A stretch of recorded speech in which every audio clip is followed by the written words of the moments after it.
Millions of human beings have labored to create the civilization on which we pride ourselves today. Other millions, scattered through the globe, labor to maintain it. Without them, nothing would be left in 50 years but ruins. There is not even a thought or an invention which is not common property, born of the past and the present. Thousands of inventors, known and unknown, who have died in poverty, have cooperated in the invention of each of these machines which embody the genius of men. Thousands of writers, of poets, of scholars have labored to increase knowledge, to dissipate error, and to create that atmosphere of scientific thought without which the marvels of our century could never have appeared. And these thousands of philosophers, of poets, of scholars, of inventors have themselves been supported by the labor of past centuries. They have been upheld and nourished through life, both physically and mentally, by legions of workers and craftsmen of all sorts. They have drawn their motive force from the environment. I just love Pyotr Kropotkin. Every time I read him, it's like somebody was spying on me and writing down my thoughts. Was Kropotkin spying on me? No, he died many years ago. But I have found most inspiration in Kropotkin.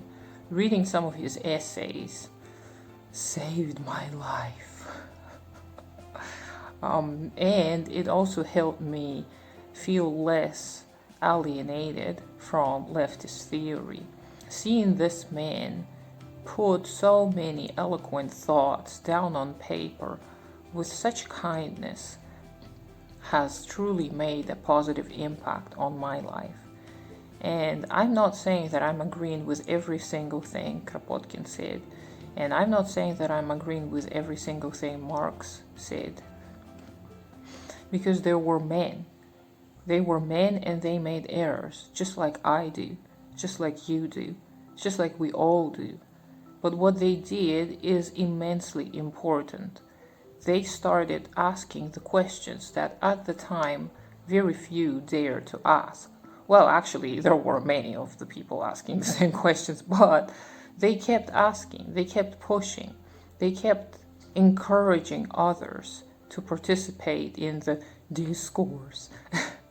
And we should continue on with their legacy. We should also get engaged and not be fearful of making a mistake. Because we are going to make mistakes. We're bound to make mistakes. That's not what matters. What matters is that we carry on in good faith, and we carry on thinking of how we can improve our human conditions. And we don't have to reinvent the wheel. They have done so much work for us already that all we have to do is read 10,000 books, understand them, and then carry on. No, I'm just kidding, obviously. But it is so helpful to engage in the historical discourse. And it's so helpful to see all these men speak of all these truths in such beautiful words. And even if nothing comes of it, even if no revolution appears, we can still benefit. I personally have benefited much from the liberation of the self. I have started noticing the patterns of how I treat myself as a product, of how I alienate myself from my art in many different areas of my life. And I started taking care of it. I started observing myself through a different lens. And it already improved my life immensely. I regained my own voice. I started creating art for art's sake. I feel better. My mood has improved greatly. Even my sleep has improved. So many things I have achieved through just reading some folks who wrote 150, 200 years ago. And to this, I am already immensely grateful. But if we can take it on another level, on the next level, I'm all for it.